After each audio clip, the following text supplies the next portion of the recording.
Hello साथियों, कैसे हैं आप सब। आशा करता हूँ आप सभी अच्छे होंगे। मैं भी अच्छा हूँ। तो चलिए क्वेश्चन के सिलसिलों को आगे बढ़ाते हुए, जैसे पिछला हमने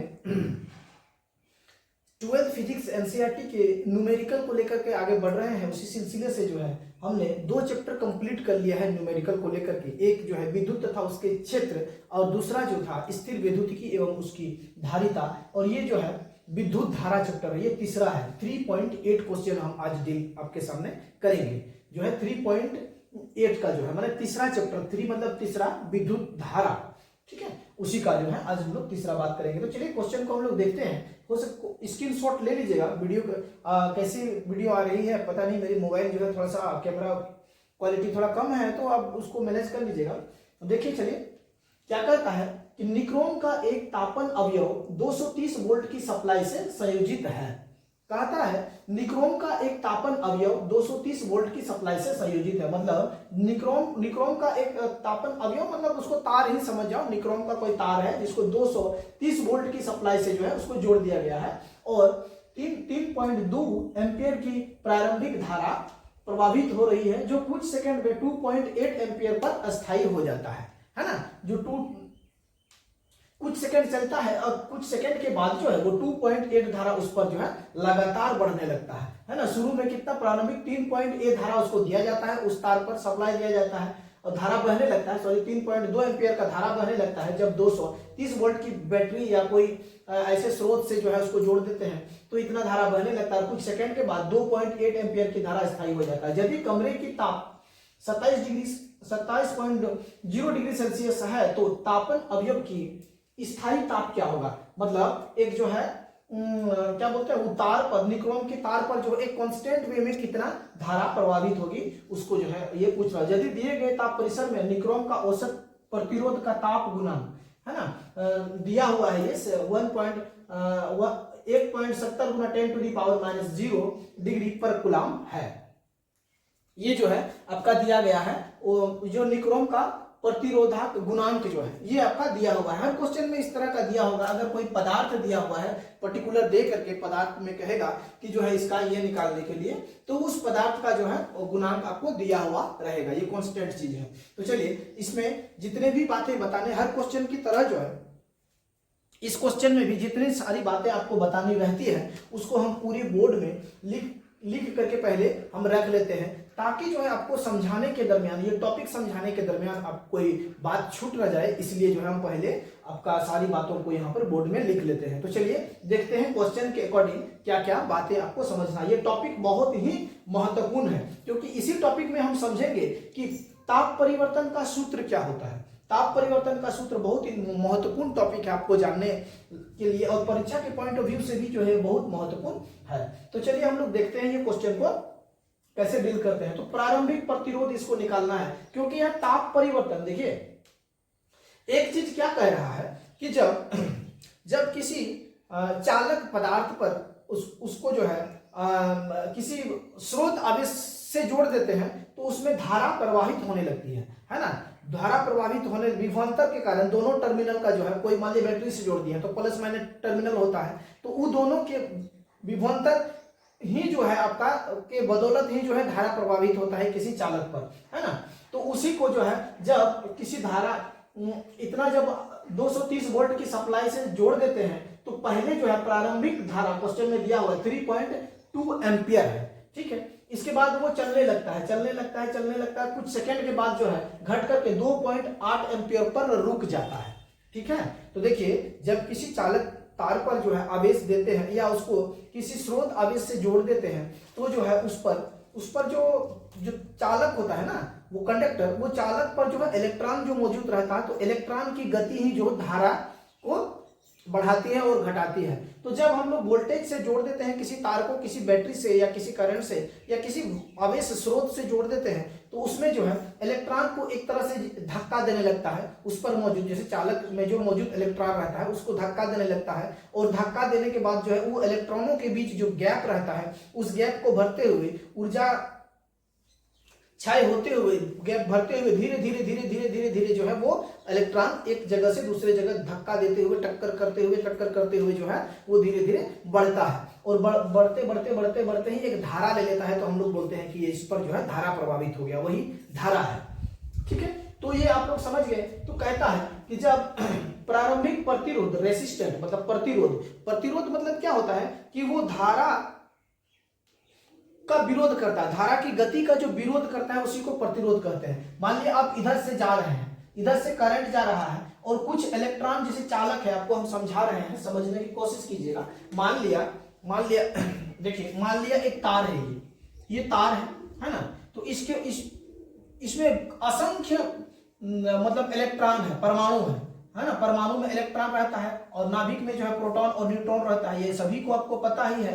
तो ये असंख्य रूप से जो है इलेक्ट्रॉन यहाँ पर मौजूद है। जब इस पे करंट हम सप्लाई देते हैं किसी स्रोत आवेश से, यहाँ पर 230 वोल्ट का करंट हम सप्लाई देते हैं, तो इधर से, तो यहाँ से जो इलेक्ट्रॉन जो है जाना स्टार्ट करता है, यहाँ से धीरे धीरे धीरे धीरे धीरे धीरे जाना स्टार्ट करता है। तो एक चीज देखिएगा कि सारा इलेक्ट्रॉन जो है मूव एक साथ नहीं करता है, क्योंकि वही इलेक्ट्रॉन मूव करता है जिसे हम लोग मुक्त इलेक्ट्रॉन कहते हैं। मुक्त इलेक्ट्रॉन ही जो है स्पीड वे में गति करता है। मान लिया ये वाला इलेक्ट्रॉन मुक्त इलेक्ट्रॉन है, तो ये जैसे ही गति करता है, यहाँ पर जो है अस्थायी रूप से परमाणु है जिसका इलेक्ट्रॉन थोड़ा भारी है, तो उस पे टकरा जाता है, और टकराने के बाद जो है इसकी जो गति है, इस इलेक्ट्रॉन की गति जो है वो धीमी हो जाती है, फिर यहाँ से निकलती है, यहाँ ऊर्जा इसका खत्म होता है, थोड़ा सा लॉस होता है ऊर्जा, फिर इसके साथ टकराता है, यहाँ पर भी स्थायी रूप से है, इसको जाने में काफी दिक्कत होती है, इससे टकराता है, यहाँ भी इसका ऊर्जा थोड़ा लॉस होता है, और गैप भरता है, गैप भरते भरते भरते भरते भरते भरते भरते भरते धीरे धीरे इलेक्ट्रॉन का जो है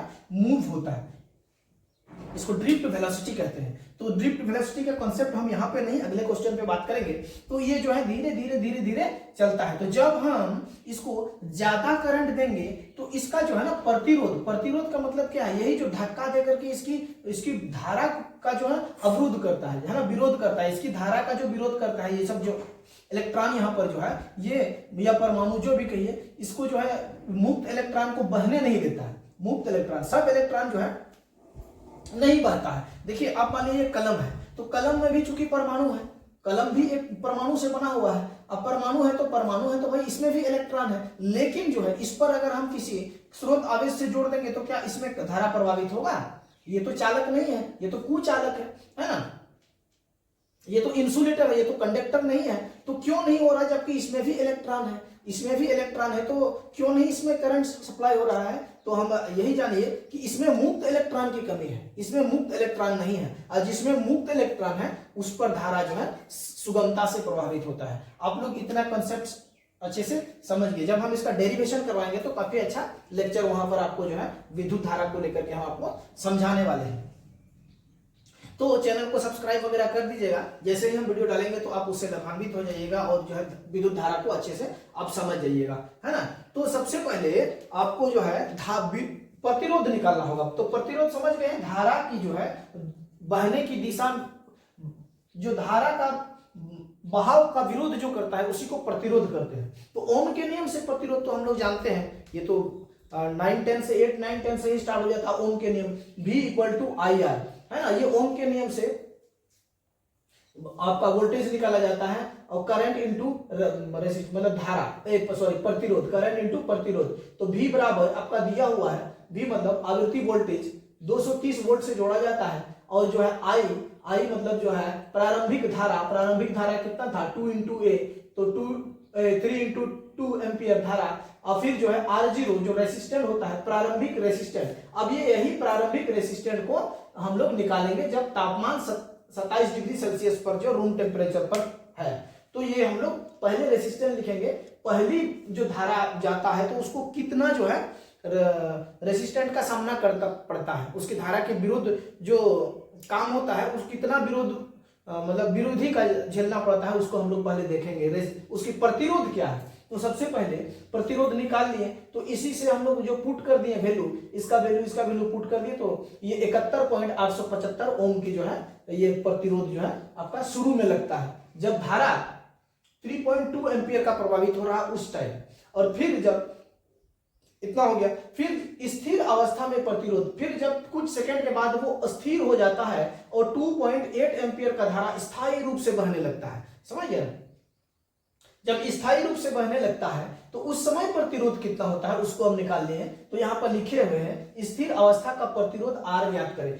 स्थिर अवस्था में धारा जब दिया हुआ है क्वेश्चन में 2 × 8 एम्पियर हो जाती है, तब फिर उसी सूत्र से, ये ओम के फॉर्मूला से ही फिर हम लोग इसको पुट कर देते हैं। यहाँ पर आप लोग देख सकते हैं, अच्छे से देखिए और इसको सॉल्व कीजिए, भाग दे दीजिएगा तो ये 82.14 ओम का जो है ये रेसिस्टेंट यहाँ पर उत्पन्न हो जाता है। तो क्या कहता है, जब हम शुरू में जब धारा दिए, जब धारा प्रभावित हुआ 3.2 एम्पियर का, उस समय प्रतिरोध उसको इतना झेलना पड़ा। अब जब अस्थिर हो गया धारा, एक रफ्तार से जब चलने लग गया, धारा प्रभावित होने लगी एक रफ्तार से, तो उस समय भी प्रतिरोध झेलना पड़ा 82 पॉइंट इतना। तो कहने का मतलब है, जब शुरू में क्या था, देखिए 3.2 एम्पियर का, शुरू में जब था 3.2 एम्पियर का धारा, इसके बाद जब 2.8 मतलब पहले ज्यादा धारा था, इसके बाद सेकंड में जो है दूसरी जब स्थायी हो गया तो 2.8 एम्पियर का धारा हो गया। मतलब जब धारा स्पीड होता है तो उसकी प्रतिरोध कम रहता है। तो देखिए प्रतिरोध, जब धारा स्पीड था 3.2 तब प्रतिरोध 71.87 आया है, और जब धारा ही 2.8 में अस्थिर हो गया तो उस समय प्रतिरोध जो है 82.14 है ना। प्रतिरोध मतलब क्या हो गया, बढ़ गया। अगर धारा धीरे धीरे जा रहा है, मतलब इस पर सप्लाई, कम वोल्टेज का सप्लाई आ रहा है ना, तो कम वोल्टेज का सप्लाई आ रहा है तो भैया इसमें तो रेसिस्टेंट जो इसका विरोधी तो ज्यादा बनेगा ना, प्रतिरोध तो इसका ज्यादा बनेगा। तो वही ना कह रहे हैं, जब धारा 2.8 था तो देखिए प्रतिरोध निकला कितना, 82। अब धारा जब 3.2 था तो 71.87 आया था, है ना। तो यही आपका बता।